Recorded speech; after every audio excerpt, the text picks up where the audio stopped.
Bonjour et bienvenue à tous. Dans cette vidéo, nous allons voir les pervers narcissiques. Que sont-ils réellement? Cette vidéo vous est présentée par Questions-Réponses.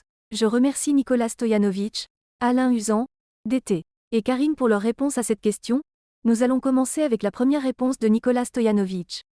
Des gros fils de...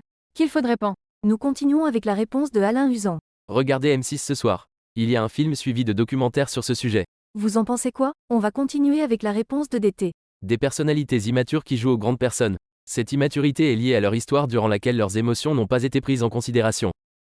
Elles ont connu la négligence, le non-amour pour soi en tant que tel, la non-reconnaissance, la non-limite dans le rapport à l'autre, le non-entendement de leur perception. Ils ont grandi seuls, dans un monde elles estiment profondément hostile et ont développé une modalité d'attachement à l'autre, un pattern relationnel afin de s'engager émotionnellement auprès de son entourage. Cette modalité particulière d'attachement colore les comportements de l'enfant, mais également sa vie adulte et amoureuse. Elle développe un style d'attachement insécurisant, durant l'enfance qui se produit généralement lorsque celle qui est chargée des soins, parents, éducateurs, etc., ne répond pas aux besoins de proximité de son enfant avec constance et efficacité. Et plus particulièrement, lorsque la figure d'attachement principale est négligente ou abusive, l'habileté de l'enfant à réguler ses émotions et à développer un attachement sécurisant est de ce fait pour le moins limité.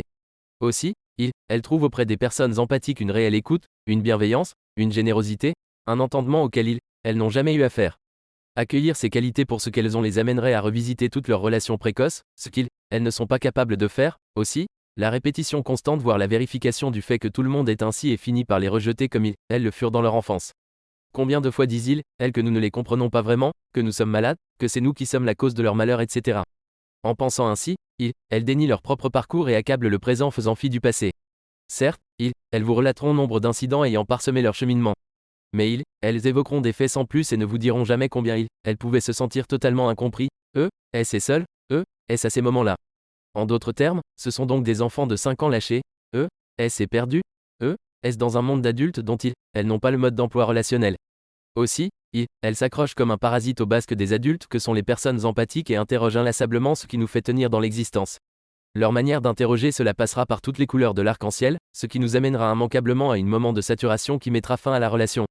Ce qui les confortera dans l'idée qu'elles sont vraiment seules, est dans l'existence et tenteront de trouver la bonne personne et recommenceront le cycle infernal sans se rendre compte qu'elles génèrent leur propre dynamique de rejet dont elles sont tout à fait inconscients, est-ce. C'est le propre de la répétition inconsciente et de la vérification dans laquelle les personnes connaissant ce genre de troubles sont enfermées.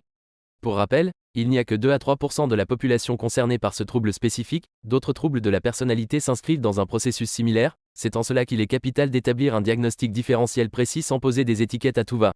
La prochaine réponse est de Karine. C'est un individu qui recherche une relation fusionnelle avec une partenaire et s'en approprie les qualités puis devient un peu une extension de sa victime. Elle joue sa folie à travers sa partenaire, JC Bouchou. Elle ne s'excusera jamais ou le fera de façon stratégique, n'ira jamais voir un psychothérapeute, ne connaît pas la culpabilité. C'est une malade qui peut être très dangereux. C'est la fin de la vidéo. On a fait le tour de toutes les réponses. Merci d'avoir regardé cette vidéo. Si elle vous a plu, vous pouvez vous abonner et laisser un j'aime sur cette vidéo. On arrive à la fin de cette vidéo. Vous pouvez continuer le débat sur cette question en commentaire avec la communauté. À très vite.